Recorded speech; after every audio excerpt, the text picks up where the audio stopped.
Check the mic and make sure it sound right, boys.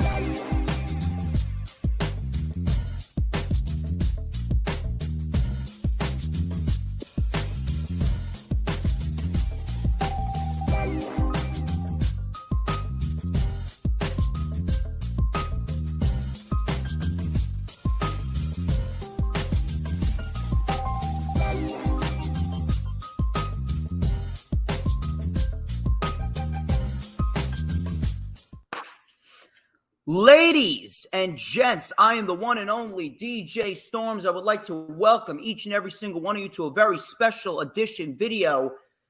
I've been meaning to do this for a long time. I've been wanting to bring back this show for a consistent basis now. I have not gotten the chance to, but I finally had the opportunity to. It's a new year, looking for new opportunities for the brand. Ladies and gentlemen, I have brought back the official Eye of the Storm, where we sit down with individuals in the professional wrestling industry all around the state and the country. We talk about their origins, their best matches, their goals, and any potential plans that we can expect from them throughout the rest of their careers. This is the first ever Eye of the Storm of 2023, and my first guest, he is a 20-year-plus grizzled veteran, a mainstay at Independent Superstars of Professional Wrestling and current ISPW Tri-State Champion. Ladies and gentlemen, please help me welcome Main Event Michael Mars. How you doing, brother? Good, man. Thanks for having me. Well, what an honor. First one in 2023, huh? Hey, it's big. I had to break out the big guns, so I figured I'd bring on the Tri-State Champion. Nothing but downhill from here, huh? Appreciate you, man. I really do. So, no problem. I'll just correct you in the beginning, though. It's a 30-plus year veteran. Next month will be 31 years for me. Excuse me. We got a 30-plus year veteran. That's one strike. That's one strike. Oh, I don't want to know what happens when I get to 3. You don't want to know. I promise I won't. I'll behave. But first things first, man, before we get into what we're going to get into, man, where can everybody find you on social media? Mike T _1023 on Instagram and Michael Taras on Facebook. Excellent. If you want to go and follow me on social media, check me out on Twitter and Instagram at HistoryMakerDJS. Once again, at HistoryMakerDJS. Both on Twitter and Instagram. You can add me on Facebook as well. For collaborations and business inquiries, please send me an email, StormsTakeOver@gmail.com. Like the official DJ Storms business page, and I may just send you an invite to join the official DJ Storms Posse group on Facebook. That is, all those links are in the description, as well as the links to all the Hardcore Sports social media pages. We are looking to be the #1 brand in all of sports analytics. We had a breakout year in 2022. We're looking to have an even bigger year in 2023. So please go and check them out. You guys are watching this on Wednesday, actually. If you guys missed my vlog for ISPW Winter Warfare, which included Michael Mars defending his Tri-State Championship against Hale Collins, please go and check that out. That link is in the description. Tomorrow, which is Thursday, January 26th, 8 p.m. Eastern Time, I will go live for the rundown for WWE Royal Rumble 2023. And my guest is none other than Mitch Kofsky. So set your calendar dates there. Like, comment, subscribe, hit the notifications bell with a huge coup de grace. That way you will know whenever I pop up on YouTube, because whenever I pop up on YouTube, you already know it's the best time to be on YouTube. But we're not going to waste any more time here. Mr. Mars, first question that I got, I want to know, for those of you that are unfamiliar, how did this all get started for you? Take us back through the origins of Michael Mars. I guess I came across wrestling on TV like most people. I was 9, and I was just hooked immediately. I never saw it before. My parents didn't watch it. I didn't have any friends that were into it. Just flipping through the channels one day, nothing was on, and I saw this guy in a mask who wound up being the masked superstar, just beating up his enhancement talent, and I was hooked immediately. I was like, this, I don't know what this is, but I love it, and I'm in. And ever since then, 1984, man, I just couldn't get enough. And I was 17. Iron Mike Sharp opened up a school in Bricktown, New Jersey. So I went down there. I had to have my father sign because I was a minor, but he signed for me. Pretty much the rest is history. I started off training with guys like Ace Darling, Stevie Richards, Crowbar, if you remember The Wall from WCW, Balls Mahoney, Candido. They all came through there. And it was pretty much, we would almost kind of train ourselves. I mean, Mike Sharp didn't have a lot to do with the actual training. He'd give you pointers and tell you what to do, but rarely did he get in the ring with you. But guys like Candido and Balls, just, fountain of information that anytime they were there and they were talking, I shut my mouth and I just listened to anything those two guys had to say. So virtually they taught the class. No, I wouldn't say that. They weren't there that often, maybe once or twice a month. And we were there 3 days a week, Monday, Wednesday, Friday, from like 6 or 7 until midnight or 1 in the morning. Wow. But I guess if it comes naturally to you, it's much easier to pick up on things. And if you're an athlete, it's easier to pick up on things. I mean, I've seen guys that were there a year, 2 years, and still just weren't ready to get in the ring. Yeah. So I think, your athletic ability also comes into play a lot more. No matter how bad you want something, I mean, if you just don't have it, you don't have it. And it's nothing I don't think you're ever going to be able to learn. Like I said, I've seen guys that trained a long time and that still just never belonged in the ring. Yeah, I do feel as though the skill and the ability will get better over time, because obviously when you first start out, it's something new and it's something that no one's ever done before. If you're going into it the first time, watching it on TV is a world's difference than actually getting in there and doing it yourself. But I do feel as though you'll definitely get it over time. And I've been watching you since the last 12 months, I would say. And I would actually say that you've grown leaps and bounds. I saw some of the previous videos of when you used to wrestle, and I got to say, I'm wildly impressed with how well you've improved. You're actually in the best shape of your life right now. I appreciate that. Thanks. Yeah. I try to get in the gym 5-6 days a week. I'm really strict with my dieting. It's hard. I'm 48. Next month will be 31 years for me in this business. Congratulations on that. Thanks. My body's feeling it. Feels like 90 years. But yeah, I mean, you're doing something like this, and it's physical and it's strenuous, and you got to keep yourself in shape, especially with a lot of these young guys that I'm working with these days. I'm 20 years older than a lot of them, even more than that. But yeah, I mean, just to be able to keep up with these guys, I mean, I got to, really up my game as far as physical fitness is concerned. So I appreciate that. Thank you. And we'll be talking about some of those young guys as well, because you've been in the ring with guys like TJ Epics and Leo Sparrow, GKM, Rick Recon, just to name a few. But before we get into that, I actually want to ask you about some of your biggest inspirations growing up, both in person when you were training and on television. Yeah. Well, when I broke in at 17, I was a small kid. I mean, I was 165, 170 pounds. I really didn't start putting any size. I'm only 150. You do think you were small? I'm only 150. Yeah. Well, you're not a pro wrestler. Yeah, touche. You're right. But I broke in 92, and guys were giants back then. Yes. So I didn't really start putting weight or size on probably until I was about 28, 29, something like that. So I always looked up to the smaller guys, like the Rock and Roll Express, like a Ricky Steamboat, guys like that were smaller, but just had tons of athleticism and were able to, I guess, outsmart the bigger guy. Or you can't beat what you can't catch kind of thing, right? But guys like that, yeah, I looked up to. I mean, Steamboat, Rock and Rolls, Randy Savage. Not that Randy was a smaller guy, but you asked me about inspirations, and he was definitely, one of the guys that I looked up to when I was coming up. Yeah, I can't disagree on that. Especially when you said Steamboat and Savage. I was actually getting flashbacks in my head about Steamboat and Savage from WrestleMania 3, and I actually did a retro review of that with an old friend of mine a couple years back, and it was the first time I ever watched Steamboat and Savage, and Oh wow, it really was a match so ahead of its time.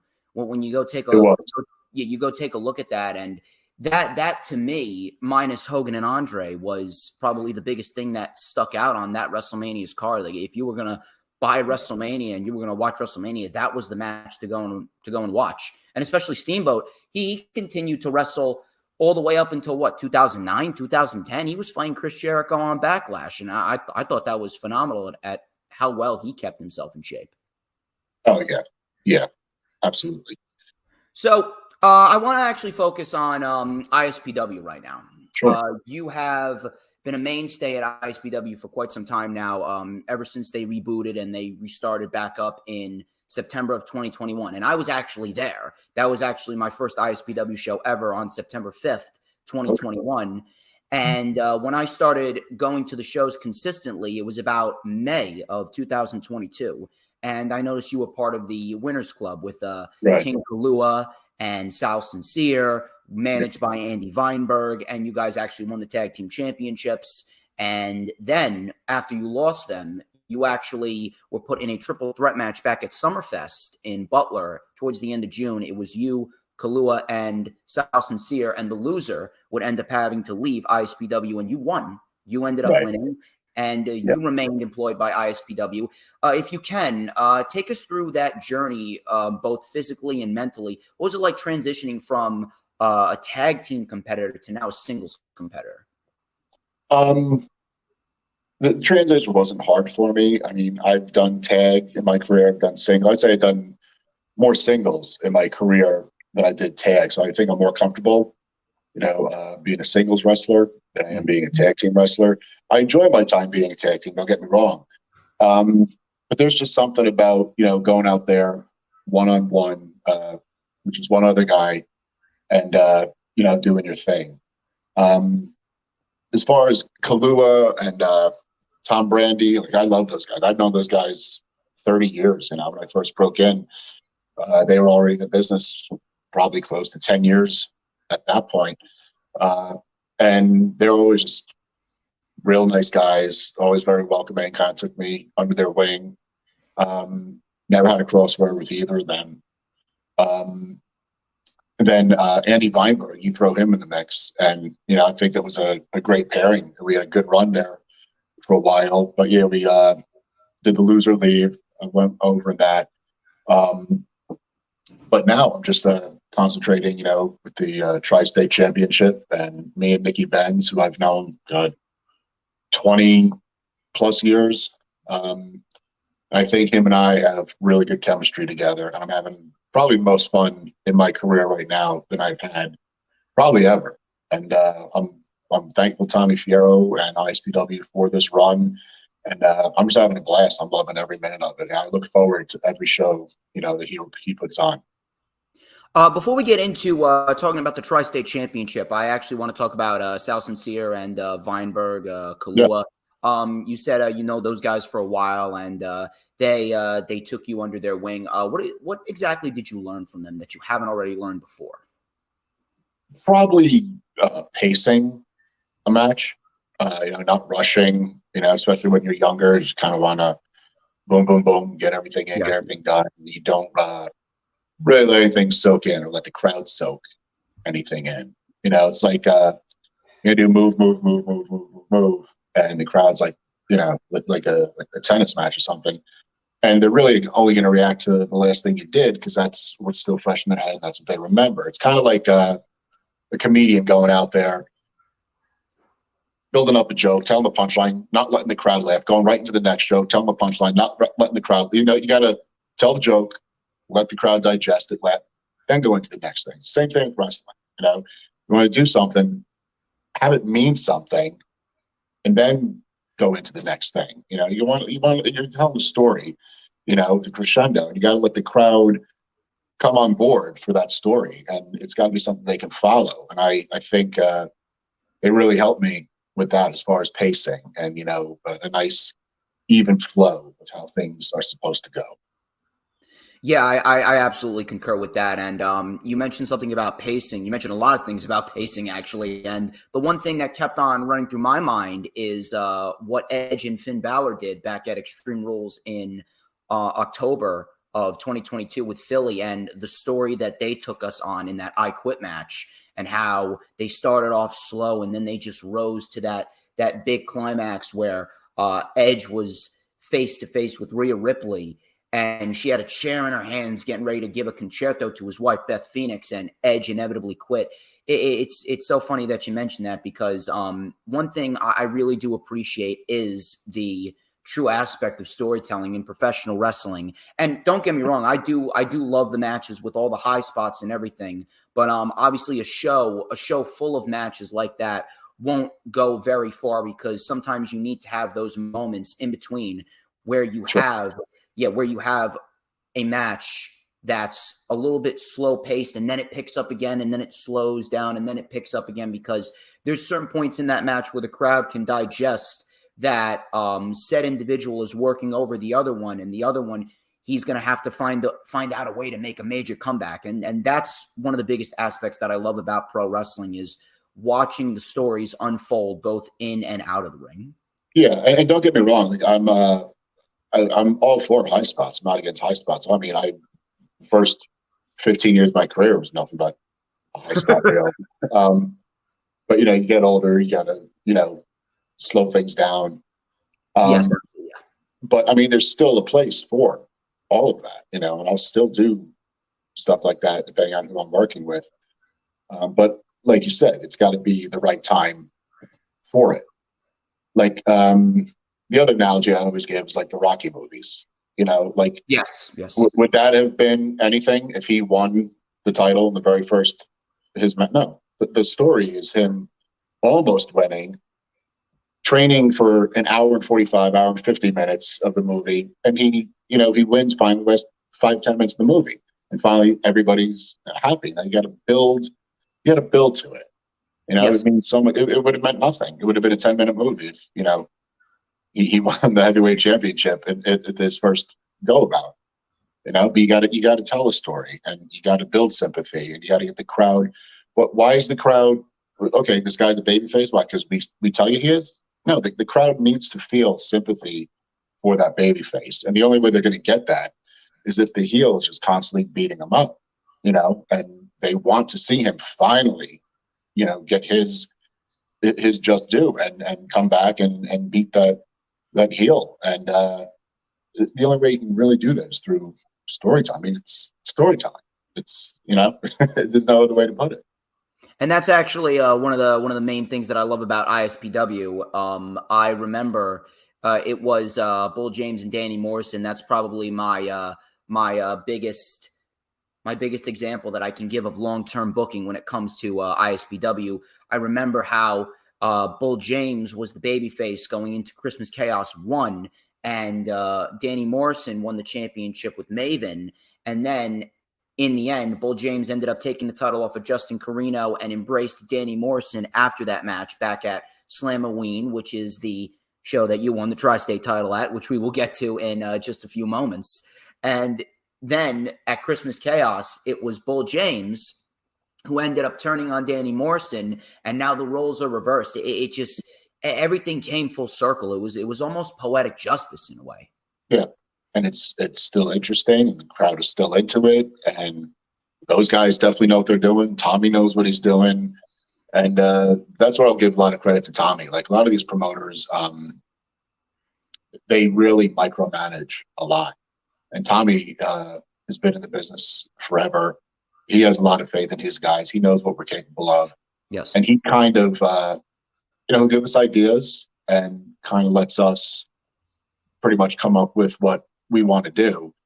And I think that speaks volumes to him, and also to us guys, that he that he has the confidence in us and he knows what he's doing, and he's really smart, and he knows what the people want to see. So he'll put, you know, people together, and it usually works, you know. And then, like you said, a perfect example with Bull and Danny. And you throw Maven into that mix, and it's pure entertainment. It really has been. And before we move on to the Tri-State Championship, I do have to say regarding Tommy, Tommy, and the fact that he's allowed me to be a part of these fantastic shows with ISPW. What you said earlier, this is the most fun that you're having in your career. This is probably the most fun that I'm personally having as a professional wrestling fan. And coincidentally, just like you, I've been a wrestling fan since I was 9 years old. Yeah. So let's actually transition now to the Tri-State Championship. It was Slamoween, October 29th, 2022. I unfortunately was not there. I had a Halloween party to go to, but hopefully. I see where your priorities lie. Yeah, yeah. I hope that's not strike two. I hope that's not strike two. But, no, but that's horrible. All right, fair enough. But as far as that show goes, Bull James recently had to vacate the Tri-State Championship because he was defeated by Justin Carino 8 days prior at Harvest Havoc in Hopakon. Then we get to Avenal, Slamoween, October 29th. It was HC Loke, Leo Sparrow, GKM, and you. Fatal four-way match for the vacated Tri-State Championship, and you ended up walking out the Tri-State champion. So not only did you win tag team gold in 2022, you won singles gold in 2022, and now you are the secondary guy, the number 2 from the top, since Bull James is the world champion, but you are pretty much running the Tri-State Championship division. I want to know, what was going through your mind when you won that Tri-State Championship at Slamoween? It was really emotional. A lot was really going through my mind. Tommy has given me, the vehicle to really get my name out there. And, he's always said he's had a ton of confidence in me. He knows what I can do. I just never really had an opportunity to do that. Like I said, a lot of the guys that I came up with, Ace and Crowbar, and guys like that, I never really got to that level where they're at. He's given me that opportunity now. And like I said, I'm savoring every second of it. I'm loving every minute of it. And for him to have the confidence to make me his number 2 guy, I don't even have the words for it, honestly. I'm humble, I'm grateful, and it really means more than I'm actually able to project. It's I guess what it is that he has the confidence in me that maybe I lost in myself, and he really helped me get my confidence back. And like I said, I'm having time of my life now, working with Tommy and working with Nikki, and we just have a blast every time we go out there. It's I'm loving it. It's and to win that title, it means a lot to me, and I hope to hold on to it for as long as I can. Yeah, it really has been a pleasure to watch, and I was actually hoping that you were going to win personally for me, and I'm not just doing that to try and kiss up. I was actually hoping that you were going to win because when I was watching you in the Winners Club, I was taking a look at you, and I'm like, you know what? I think that's the guy that's really going to break out. I think that out of the 3 of these guys, I see Michael Mars as the guy to really branch off and make a name for himself as a singles competitor here in ISPW. And you even had a world championship match against then champion Danny Morrison at Totowa Day on June 14th. And obviously you proved yourself of being worthy of being in a major singles championship match, and you obviously were rewarded for it. But I actually want to ask you regarding a lot of these young guys, a lot of the GKMs and the Leo Sparrows and the TJ Epics. What's it like working with them? Do you feel as though you need to speed it up a little bit on your end, or is there like a healthy median that you guys have when it comes to working in the ring? I love working with those guys because doing it as long as I have, I like working with these young up and coming guys, just to prove to myself that I can still go, that I'm not just being kept around as a favor or anything like that. And I love working with guys like that, and picking up the pace and just doing the things that we're doing, like what we did in that ladder match, Yes, which was yes. brutal. And I I was there. It was for the row. quite a few injuries coming out of that one for probably about 2 or 3 weeks. You can't do those all the time. Maybe twice a year is enough for me. Yeah. You took a brutal bump, actually, or two rather. You got sent to the ladder once, and then Rick Recon. I'm actually going to be talking to him in a few weeks. Rick Recon with that springboard elbow drop on the ladder to you. I mean, it's probably a stupid that was question. the worst. I had a bruise on my chest for probably my entire. It looked like I tore my pec. Probably for about 2 weeks or so. But yeah, that I almost broke my hand with that when the ladder came down on it. But going in to something like that, you're not going to come out completely unscathed, Yeah. But it's part of what we do. We love doing it, and nobody's complaining. I wasn't complaining about it. I didn't care. Like I said, we knew. You main evented the show. I wouldn't expect you to complain. I'm kidding. You main evented the show. Yeah. But no, I mean, with those guys, going back to that, I like being able to show them something that they may not have picked up on because they haven't been in the business that long, a year or two. But what I really like is, I'm not going to mention names, but one of those guys came to me and he actually said, I want to thank you. There was a couple of things that you told me. He goes, and I really didn't even get it until we went out there and did it, and I saw you doing it. And he goes, then it all made sense. He goes, it just clicked like that. He goes, I want to thank you for that. He goes, because it's things like that you really can't learn unless you're getting ring time. You can be in a school, but you're performing in front of nobody. It's things that you really got to be in front of a crowd, like I said before, to learn pacing, or if somebody will say, "Oh, I want to do this," I'm like, well, that's fine. But instead of doing it here, why don't we wait? We'll do it here, and it'll make much more sense. So I love that part of it too, being able to prove to myself that I can keep up with these young guys. But I also love, if I can teach them a thing or two. I mean, because these guys are the future of the business, and if I can help any of those guys out, as long as they're willing to learn, I love being able to do that. And one match that really stuck out to me that you did, this was actually before you won the Tri-State title. It was you and TJ Epics back at Summertime Blues. And I know that a lot of people are mainly going to look at that show and they're going to remember the TLC match, which was unbelievable TLC match. But one of the things that really stuck out to me was your match with TJ Epics.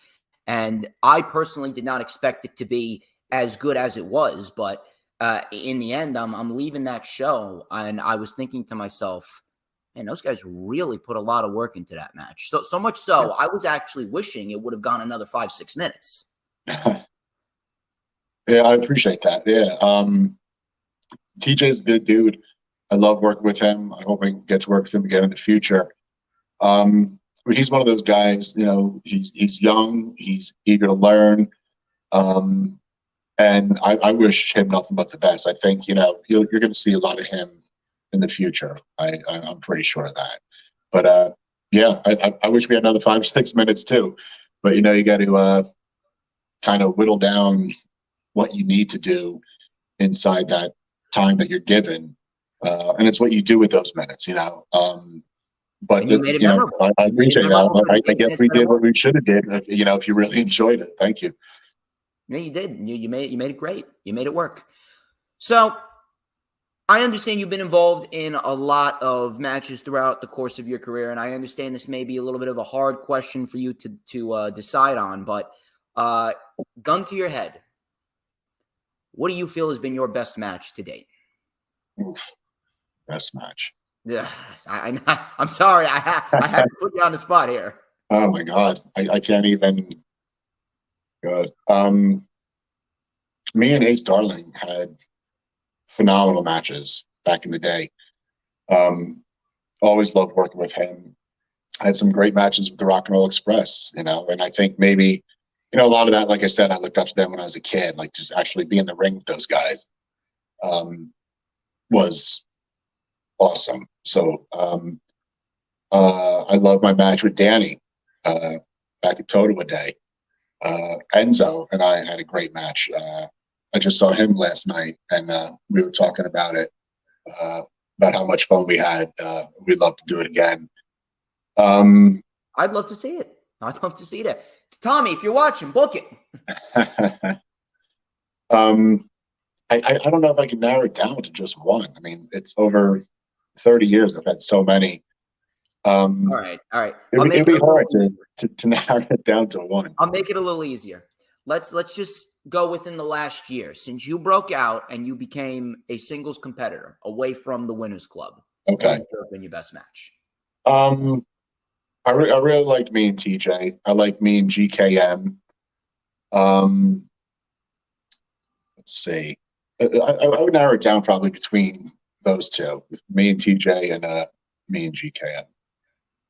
And I actually loved both of those. That ladder match was good too, but again, that wasn't one-on-one, so I don't know if that would count. One-on-one or not, that was one hell of a match, and it was worthy of the main event. Thank you.